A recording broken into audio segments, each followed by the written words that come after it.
आज हम जानेंगे उस कथा के बारे में जब स्वयं भगवान विष्णु ने आधा सिंह और आधा नर के रूप में अवतार लिया। जब उन्होंने अपने भक्त की रक्षा के लिए सारे नियम तोड़ दिए।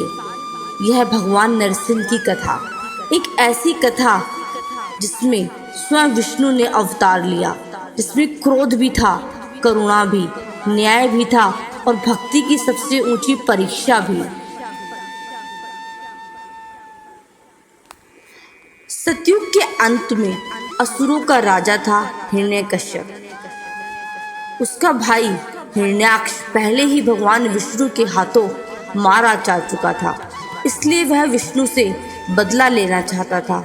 उसने घोर तप किया, ब्रह्मा जी से एक वरदान प्राप्त किया कि वह ना दिन में मरे, ना रात में, ना इंसान से मरे, ना किसी जानवर से, ना किसी शस्त्र से मरे, ना किसी अस्त्र से, ना आकाश में मरे और ना ही धरती पर। हिरण्यकश्यप ने समझा अब वह अमर हो गया। उसका अहंकार आसमान छूने लगा। उसने देवताओं को पराजित किया, ऋषियों को सताने लगा और हर दिशा में बस उसका ही नाम लिया जाने लगा। लेकिन भगवान की लीला अपरंपार होती है। एक बीज बोया जा चुका था, उसका नाम था पुत्र प्रहलाद। प्रहलाद हिरण्यकश्यप का पुत्र, लेकिन भगवान विष्णु का भक्त। वह बचपन से ही ओम नमो भगवते वासुदेवाय नमः जपता रहा। हिरण्यकश्यप को यह बर्दाश्त नहीं था।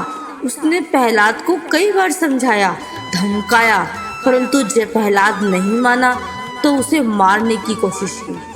उसको विष दिए, हाथी के पैरों तले रौंदा गया, पहाड़ से गिराया गया, लेकिन हर बार भगवान ने उसकी रक्षा की। यहाँ तक कि हिरण्यकश्यप ने अपनी बहन होलिका, जो अग्नि में ना जलने का वरदान लिए थी, उसने प्रहलाद को आग में बैठाया, लेकिन होलिका जल गई और प्रहलाद बच गया।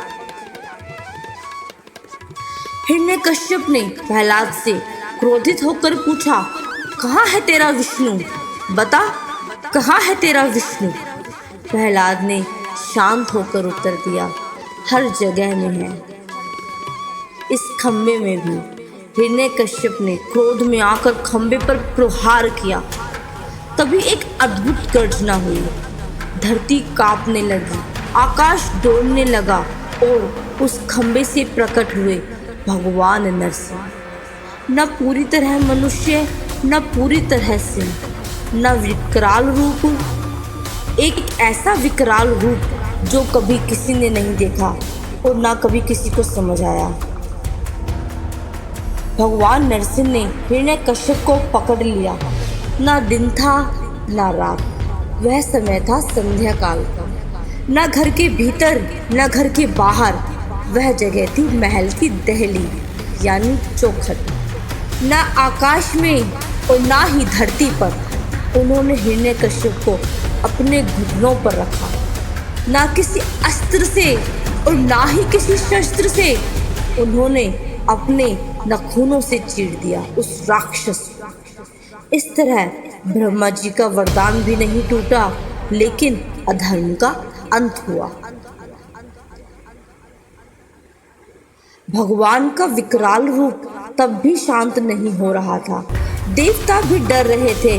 तब माँ लक्ष्मी भी पास न जा सकी। लेकिन जब बालक प्रहलाद ने आकर भगवान के चरणों में सिर झुकाया तो नरसिंह रूप शांत हो गया। भगवान ने कहा, सच्ची भक्ति हो तो मैं स्वयं प्रकट हो जाता हूँ। यह सिर्फ एक कथा नहीं है, यह प्रतीक है। जब अधर्म अपने चरम पर होता है, तब अहंकार न्याय को कुचलने लगता है, तब भगवान विष्णु स्वयं प्रकट होते हैं। भगवान नरसिंह का रूप हमें सिखाता है कि धर्म की रक्षा के लिए ईश्वर कोई भी रूप ले सकता है और भक्त की रक्षा हेतु वह स्वयं अपने स्वभाव को भी बदल सकता है। विष्णु जी का कोई भी रूप इतना रुद्र इतना विकराल नहीं था, लेकिन जब प्रेम, भक्ति और विश्वास अडिग हो तो साक्षात भगवान विष्णु भी झुक जाते हैं। प्रहलाद जैसे बालक ने यह दिखाया कि उम्र नहीं, भावना ही भगवान तक पहुंचाती है। तो प्रिय भक्तों, इस कथा से हमें यही शिक्षा मिलती है कि अपने विश्वास को कभी न छोड़ो। कठिनाई चाहे जितनी हो, ईश्वर की शक्ति सबसे ऊपर है। और क्या आप जानते हैं, भगवान विष्णु के इस नरसिंह रूप को देखकर देवी लक्ष्मी तक भयभीत हो गई थी। नरसिंह भगवान के इस क्रोधित रूप को देखकर लक्ष्मी जी भी उनके पास नहीं गई। केवल एक प्रहलाद ही थे जिन्होंने उनके उस रूप को शांत किया। नरसिंह अवतार एक ही समय में कई विरोधाभासों का समाधान था। यह अवतार ब्रह्मा के वरदानों को तोड़े बिना हिरण्यकश्यप को मारने का एक पूर्णतः लॉजिकल डिफाइन उपाय था। न दिन न रात, न घर के अंदर न घर के बाहर, न अस्त्र न शस्त्र, न मनुष्य न पशु, न धरती न आकाश। नरसिंह के इस अवतार को अग्नि स्वरूप भी कहा जाता है। नरसिंह अवतार इतना रूप प्रचंड था कि कहा जाता है कि उनके आने से वातावरण तपने लगा, जैसे मानो अग्नि प्रकट हो गई हो। नरसिंह को शांत करने के लिए शिव ने शवर अवतार दिया। एक पुराण कथा के अनुसार भगवान से भी अधिक शक्तिशाली शरभ अवतार, ताकि वे नरसिंह भगवान को शांत कर सके। और यह ही एकमात्र ऐसा अवतार था जिसमें भगवान का रूप पूर्णतः क्रोधित और विकराल था। अन्य अवतारों में भगवान विष्णु शांत, करुणामयी, युद्धरत करते दिखे हैं, परंतु नरसिंह रूप में भगवान को रोष में संतुलित होते देखना असंभव था। नरसिंह जयंती पर विशेष साधना और व्रत भी किए जाते हैं। नरसिंह जयंती वैशाख शुक्ल चतुर्दशी को मनाई जाती है। इस दिन किया गया उपवास, मंत्र जाप, कथा श्रवण जीवन के भय और संकटों को दूर कर देता है। प्रहलाद जी अगले जन्म में बने थे बलि राजा। जी हाँ दोस्तों, कई मान्यताओं में यह बताया गया है कि प्रहलाद को उसके अगले जन्म में राजा बलि के रूप में पुनर्जन्म मिला, जिन्हें वामन भगवान ने पृथ्वी लोक दान में मांगा।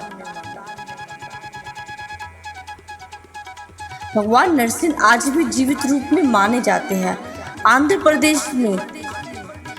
प्रदेश के अहोबलम मंदिर में कहा जाता है कि नरसिंह भगवान आज भी जीवित रूप में वास करते हैं। वहाँ की मूर्ति स्वयंभू मानी जाती है और उनके नाखून आज भी चमकते हैं। तो दोस्तों, कमेंट्स में जय नरसिंह लिखिए और बताइए कि आपको यह कथा कैसी लगी। हर हर महादेव, जय श्री राम, जय सनातन धर्म।